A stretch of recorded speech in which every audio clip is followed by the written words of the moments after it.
مقصد ہی نہیں تھا پیغمبر کی آمد کا. میرے نام کے قصیدے پڑھتے رہو کہ دنیا ہے. پیغمبر کا مقصود ایسا کچھ بھی نہیں تھا. اگر ایسا کوئی مقصد ہوتا پیغمبر کا تو پیغمبر علیہ السلام مشرکین کی اس پیشکش کو کبھی نہ ٹھکراتے. جب انہوں نے کہا تھا سرداری چاہتے ہو تو لے لو, دولت چاہتے ہو تو لے لو, حسن چاہتے ہو تو دیتے ہیں, لیکن یہ دعوت چھوڑ دو, یہ پیغام سنانا چھوڑ دو. ورنہ پیغمبر علیہ السلام نے اس کو ٹھکرایا کہ نہیں ٹھکرایا؟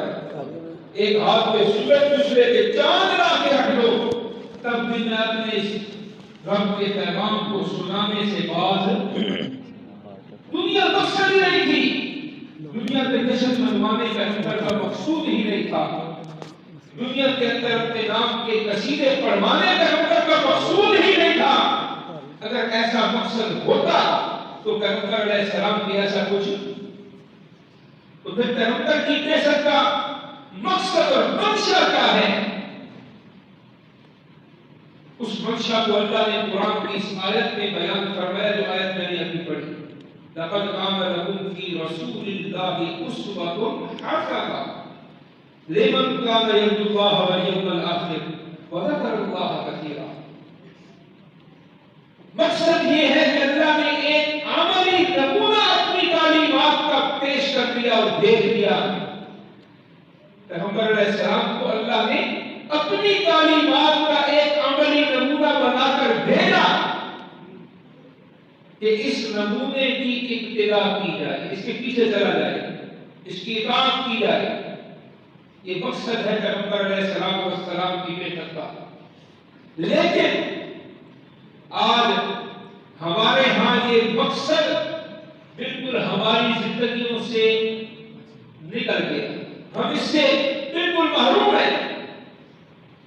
نبی علیہ السلام پر ایمان بھی ہے, نبی علیہ السلام سے محبت تداوا بھی ہے, اور محبت ہے بھی صحیح. ہم یہ نہیں کہتے کسی کو محبت نہیں, سب کو محبت ہے, لیکن جو بعثت کا مقصد ہے آج ہم نے اس کو کیا کیا؟ پورا کیا. نمونہ اللہ نے بھیجا ہے اپنی تعلیمات کا. قرآن رب کی بھیجی ہوئی تعلیمات اور پیغمبر ان تعلیمات کا عملی نمونہ. اور پیغمبر آئے اس لیے کہ اس پیغمبر کے ذریعے ہم رب کی تعلیمات کو سمجھ سکیں اور ان پہ عمل. یہی ہے اسوہ حسنہ. لقد كان لكم في رسول الله اسوة حسنہ. یہ اسوہ حسنہ. اور یاد رکھیں نمونے کی بھی ضرورت ہے انسان کی فطرت کو. اللہ نے فطرت ایسی رکھی, صرف کتاب سے کام نہیں چلتا.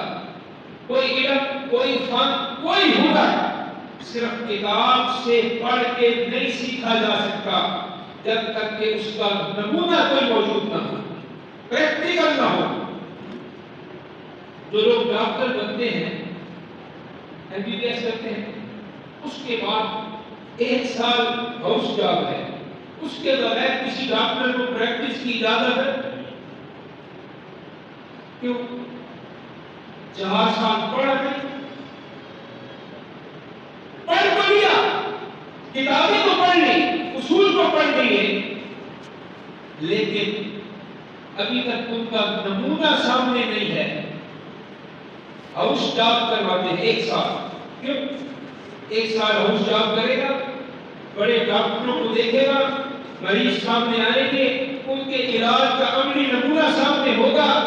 پھر وہ اس نمونے کو دیکھ کر جو سیکھے گا نا, پھر اس کو ڈاکٹری آئے گی, پھر وہ خود پریکٹس کر سکے گا, پھر وہ خود علاج کر سکے گا.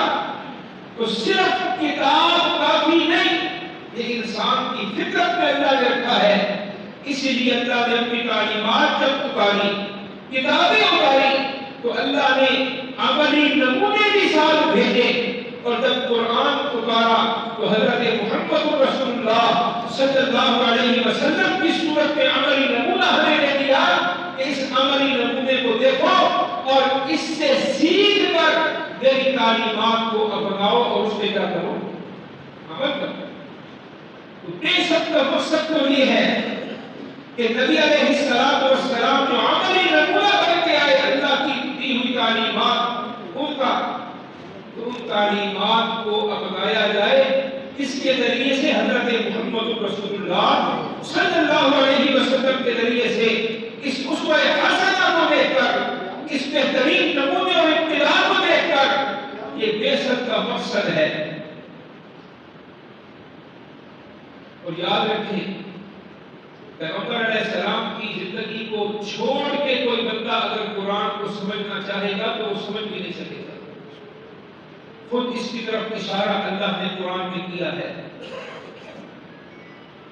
فَلْيَأْتُوا مِنَ اللَّهِ نُورٌ وَكِتَابٌ مُبِينٌ۔ ایک تفسیر تو اس کی یہ ہے کہ نور اس سے مراد قرآن ہے، آگے اسی کی اللہ نے وضاحت کی کہ یہ کل کتاب تمہارے پاس پہنچ چکی، قرآن جیسی کتاب، نور یعنی کھلی کتاب، واضح۔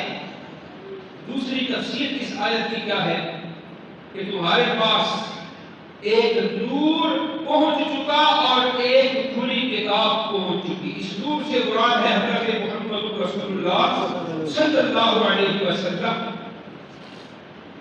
کیا مطلب؟ آپ تعلیمات کا نور لے کر آئے، نور ہدایت بن کے آئے، تعلیمات کا نور لے کے آئے۔ اگر کوئی اللہ کی دی ہوئی کھلی کتاب کو سمجھنا چاہتا ہے وہ اس نور کے ذریعے سمجھے گا۔ اس نور کے بغیر، پیغمبر کے تعلیمات کے نور کے بغیر، پیغمبر کے نور ہدایت کے بغیر کوئی اللہ کی کتاب کو سمجھ بھی نہیں سکتا، کیونکہ اس کتاب کا عملی نمونہ وہ کون ہے؟ حضرت محمد رسول اللہ صلی اللہ علیہ وسلم۔ اس لیے اشارہ موجود ہے کہ کھلی کتاب یہ قرآن، اس کو بھی سمجھنا چاہتے ہو تو پھر پیغمبر کی تعلیمات والے نور کی طرف جانا پڑے گا، اس اسوہ حسنہ کی طرف جانا پڑے گا جو عملی نمونہ اللہ پاک نے ہمیں دیا ہے۔ اس کے بغیر قرآن کی سمجھ میں تو بعثت کا مقصد یہی ہے کہ جو اللہ نے تعلیمات قرآن کی شکل میں دی اور پھر ان کا جو عملی نمونہ ہمارے اندر حضرت محمد رسول اللہ کی صورت میں بھیج دیا، اس عملی نمونے کو دیکھ کر اس کے پیچھے چل کر رب کی تعلیمات کو اپنایا جائے اور اس کے عمل، اس کے بغیر شریعت کے عمل ہو بھی نہیں سکتا۔ صحابہ نے اس بات کو سمجھا، صحابہ نے سمجھا۔ صحابہ کی زندگی کوئی رسومات والی زندگی نہیں، صحابہ کی زندگی بلند بات دادوں والی زندگی نہیں، صحابہ کی ساری زندگی پیغمبر علیہ السلام کی سیرت طیبہ کے ساتھ رچی پڑی ہے۔ صحابہ کی زندگی کا ایک ایک لمحہ، ایک ایک عبادت، ایک ایک عادت، ایک ایک معاملہ، ایک ایک دن، ایک ایک رات، سفر حضر، سب پیغمبر کی سیرت طیبہ کے ساتھ رچی پڑی ہے ہر چیز۔ صحابہ پیغمبر کی سیرت کو چھوڑ کر قدم بھی نہیں رکھتے تھے، اسی لیے عزت پائی دنیا کے اندر۔ اور آج ہم پیغمبر علیہ السلام کے طریقوں کے اوپر چلنے کے لیے تیار نہیں۔ ہماری سوچ یہ بن گئی کہ اگر پیغمبر کے طریقے پہ چلیں گے یہ تو پرانے طریقے ہیں۔ یہ حقیقت بات ہے، میں مذاق نہیں کر رہا آپ سے۔ ان طریقوں کو اس قابل نہیں سمجھا جاتا کہ اس معاشرے کے اندر ان کو اختیار کیا جائے۔ ہم سمجھتے ہیں کہ عزت تو اس طریقے میں ہے جو مغرب ہمیں دے رہا ہے، ہمارا رجحان اس طرف چلا گیا۔ اور صحابہ کا رجحان کیا تھا کہ ہماری کامیابی اور ہماری عزت اس طریقے میں ہے جو حضرت محمد رسول اللہ نے پیش کیا ہے۔ صحابہ پیغمبر کے حکم کے آگے قدم بھی نہیں اٹھاتے تھے، پیغمبر کی سنت اور طریقے کو چھوڑنے کے لیے تیار بھی نہیں ہوتے تھے۔ حضرت عبداللہ بن مسعود رضی اللہ تعالی عنہ تشریف لا رہے تھے، نبی علیہ السلام خطبہ دے رہے تھے، ابھی باہر ہیں۔ جیسے عادت ہوتی ہے عام طور پر مجلس میں، جلسے میں لوگ کنارے پہ کھڑے ہو جاتے ہیں آ کر، حالانکہ مجلس کا ادب یہ ہے کہ مجلس میں بیٹھا جائے، کناروں میں بندہ کھڑا نہ ہو۔ نبی علیہ السلام نے ان لوگوں کو مخاطب کر کے کہا بیٹھ جاؤ۔ عبداللہ بن مسعود رضی اللہ تعالیٰ عنہ ابھی باہر سڑک پر تھے، آواز کانوں تک پہنچی، وہیں بیٹھ گئے۔ نبی علیہ السلام نے بعد میں پوچھا کہ میں نے یہ تو نہیں کہا تھا کہ سڑک پہ بیٹھ جاؤ؟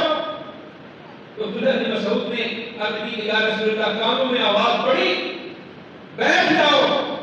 عبداللہ بن مسعود اس سے آگے ایک قدم بھی نہیں اٹھا سکتا تھا، میں بیٹھ گیا وہیں پر۔ کیا عبداللہ بن مسعود رضی اللہ تعالیٰ عنہ جیسا صحابی یہ نہیں سمجھتا تھا کہ میں نے مسجد میں جا کے بیٹھنا ہے؟ سمجھتے تھے، لیکن وہ آواز کانوں سے ٹکرانے کے بعد دوبارہ نہیں کیا کہ ایک قدم بھی آگے بڑھا دیا۔ آج ہمارے پاس دین موجود ہے، شریعت موجود ہے، کتابیں موجود ہیں، سنت بھی موجود ہے، سب کچھ موجود ہے، لیکن ہم اس پہ عمل کرنے کے لیے آمادہ، اس کے سب کے مقصود کو اختیار کرنے کے لیے آمادہ نہیں۔ اور صحابہ نے پیغمبر کی سنت کو نہیں چھوڑا، طریقے کو نہیں چھوڑا، پیغمبر کے حکم سے آگے قدم نہیں بڑھایا۔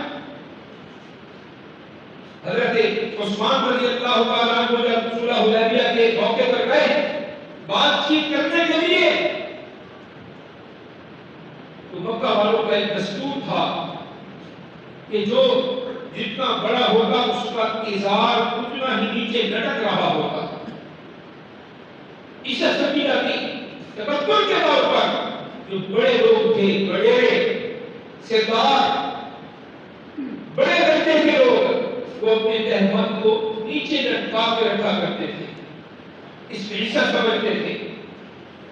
حضرت عثمان جب ان سے بات کرنے کے لیے گئے، چچا زاد نے کہا کہ آپ کا تہمت تو نصف مٹی تک ہے، وہ آپ کو بھگت نہیں دیں گے، آپ کی عزت نہیں سمجھی جائے گی، اس کو نیچے کر دیں۔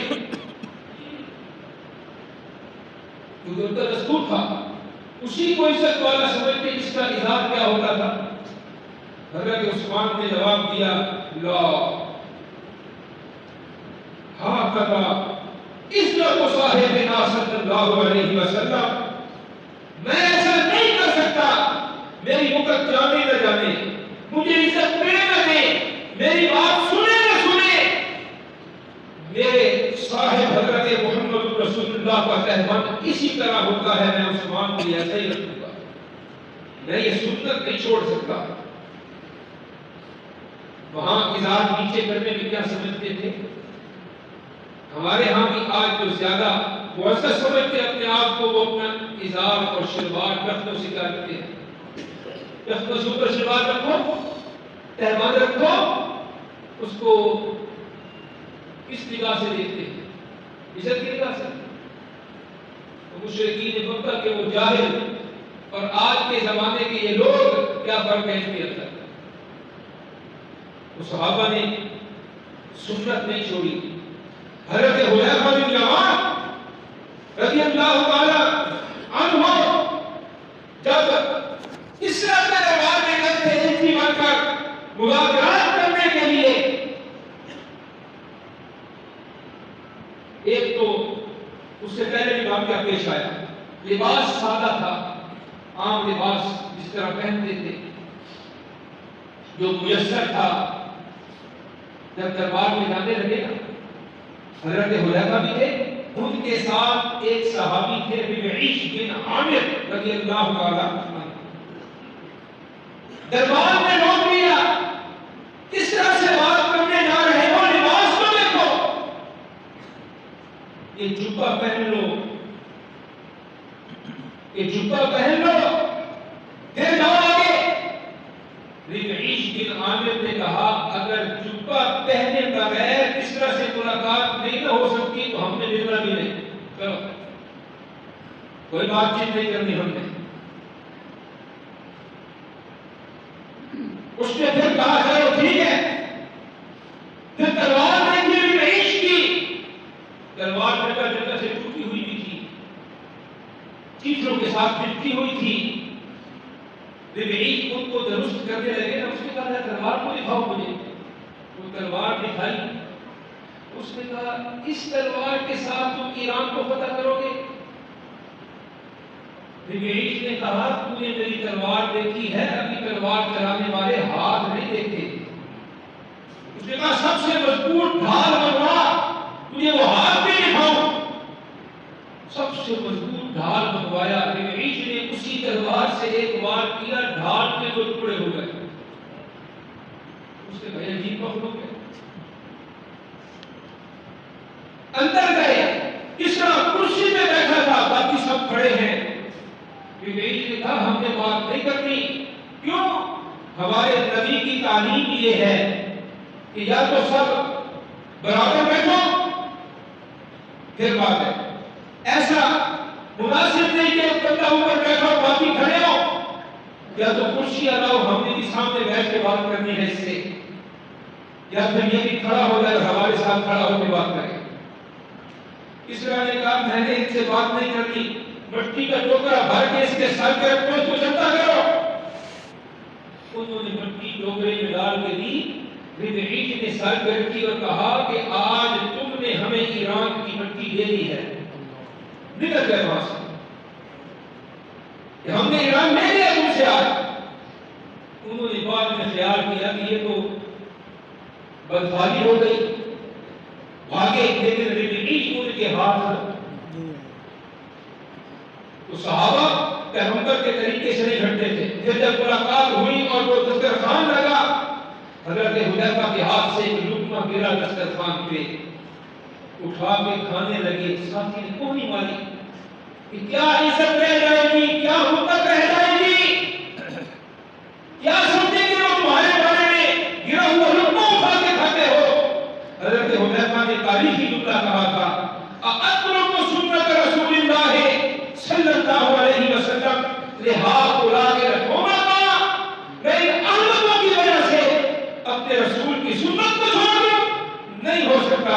میری عزت کرے نہ کرے، بکت جانے نہ جانے، میں پیغمبر کی سنت کو چھوڑ نہیں سکتا۔ تو صحابہ پیغمبر کی سنت کو نہیں چھوڑتے تھے۔ پھر وہ اس طرح کا غرور خاک میں ملانے والے قوم تھے، وہی تھے جنہوں نے پیغمبر کی سنت پہ عمل کرنے کو ترجیح دی، اس میں عزت سمجھی،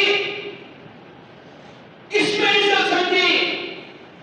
اور آج ہمیں شریعت کے طریقے وہ پرانے رکھتے ہیں، ہم نے پیغمبر علیہ السلام کی بعثت کے مقصد کو بھلا دیا، بس نام کے مسلمان ہیں، نعرے ہیں، نعرے ہیں، جلسے ہیں، جلوس ہیں، بیلے ہیں، عیدیں ہیں، بس۔ کتنا عمل ہے شریعت پر ہماری زندگی میں؟ ہم کبھی یہ کتاب اپنی زندگی کھول کے دیکھ لیں تو ہمیں شریعت کے عمل نظر نہیں آئے۔ حالانکہ پیغمبر کی بعثت کا مقصد کیا ہے؟ لَقَدْ كَانَ لَكُمْ فِي رَسُولِ اللَّهِ أُسْوَةٌ حَسَنَةٌ لِمَنْ كَانَ يَرْجُو اللَّهَ وَالْيَوْمَ الْآخِرَ وَذَكَرَ اللَّهَ كَثِيرًا، کہ جو اللہ پر ایمان رکھتا ہے، اللہ سے ملاقات کا متمنی ہے، آخرت کے ثواب کا امیدوار ہے، اللہ سے تعلق کا دعوے دار ہے، اس کے لیے ضروری ہے کہ وہ پیغمبر علیہ السلام ان کے اسوہ حسنہ کو اپنائے۔ بس وہ عملی نمونہ اللہ نے دیا، اپنی تعلیمات قرآن کی شکل میں دی، اور ان کا عملی نمونہ اسوہ حسنہ حضرت محمد رسول اللہ کی شکل میں دیا۔ تو ہمارے ذمہ ہے کہ اس اسوہ حسنہ کو کیا کریں؟ اپنائیں، اس کے پیچھے چلیں، اس کی اطاعت کریں۔ اللہ پاک ہمیں اس